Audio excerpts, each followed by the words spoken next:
I just rewatched Mad Max Fury Road, and it's really reminding me of current events, or vice versa. There's this scene in Fury Road where Immortan Joe controls all the water because his crew hoarded every drop of it at the top of some unscalable, heavily guarded cliffs. Brutal imagery, and a pretty stark preview of the kind of world we're about to live in with AI. Fury Road has a real clear social order. You've got the elite, Immortan Joe and his family and his wives. Him and his Nepo babies run the place because they control the one resource that actually matters: water. He who has the water makes the rules, I always say. And from his name, you can pretty much guess how long he's planning on ruling. But he's not out there alone. Down a dark desert highway is Gastown, which owns the Guzzling. And there's a third one people always forget, the Bullet Farm.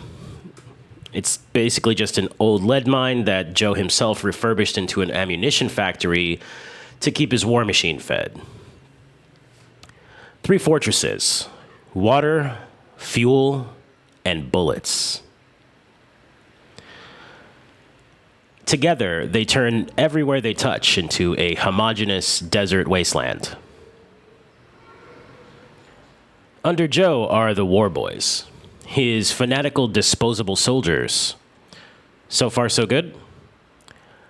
Then at the bottom are the permanent underclass, everybody who's too dehydrated to resist anything. They don't play a huge role in this story. This leads us to the water and other worldly delicacies like mother's milk. There are no cows, so do the math. Now, in a neuro-feudalist world, what would be the water? Oh yeah, tokens.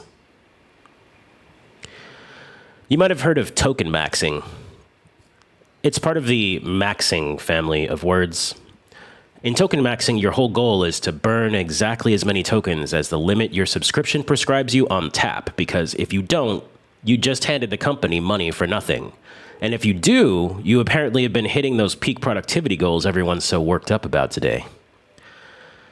When one token maxes, they rise up to be witnessed for it on X, all chromed up like a Warboy, which is the actual ritual in the movie, by the way. Right before a Warboy throws himself into a suicide run, he sprays his mouth silver and screams, "Witness me!"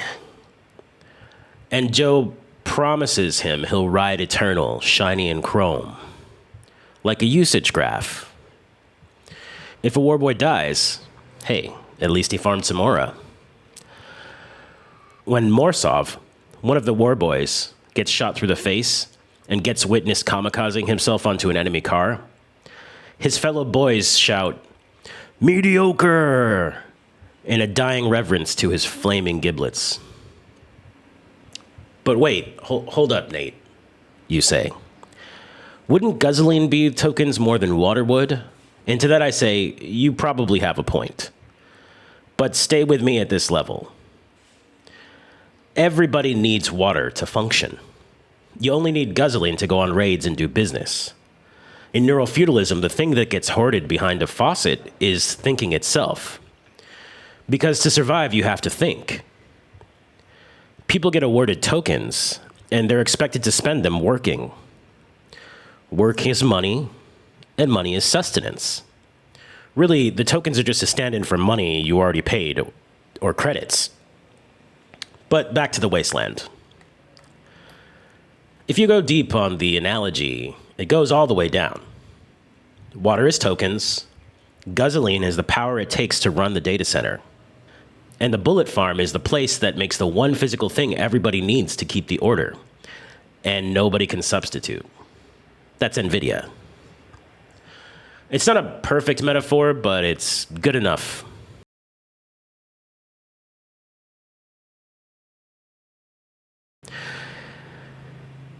It's a little accord they have. The Citadel provides the water and milk, Gastown provides the guzzling, and you know who provides the bullets. The guys holding the choke points trade with each other. Everybody else lines up at the hose. The permanent underclass gets free communal water whenever Joe's feeling generous. They crank a giant pipe open over a crowd of emaciated serfs for about 30 seconds and call it charity.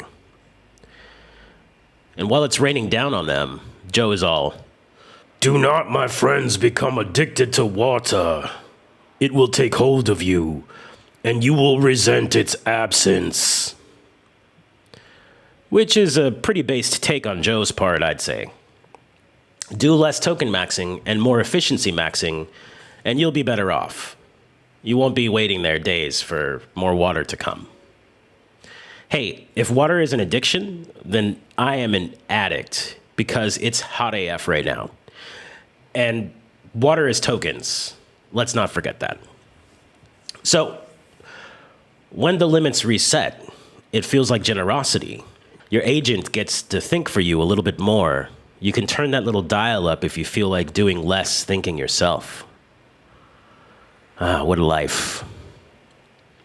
You're basically drowning in tokens. Think of all the productivity. Think of all the stuff that you're going to get done and coded, and it's going to be great, and it's going to be tested, and you're going to put it up for everyone to see. Anyway, I was going to end this by saying I'd rather be the guy living out past all of it, off screen somewhere, doing fine without a care in the world. But unfortunately, that doesn't happen in Fury Road. Furiosa spends the entire movie driving towards the Green Palace of Many Mothers. This place she remembers from when she was a kid. And when she finally gets there, it's a poison swamp. It's gone. There is no away. Which is why the movie doesn't end with anybody escaping. It ends with them turning the trucks around and driving back at the Citadel. When one guy owns the water, you don't get to opt out by walking off into the desert. You either take the valve or you line up under the hose. Who would you be? Immortan Joe? A Warboy? The guy who runs the bullet farm? Max? Furiosa?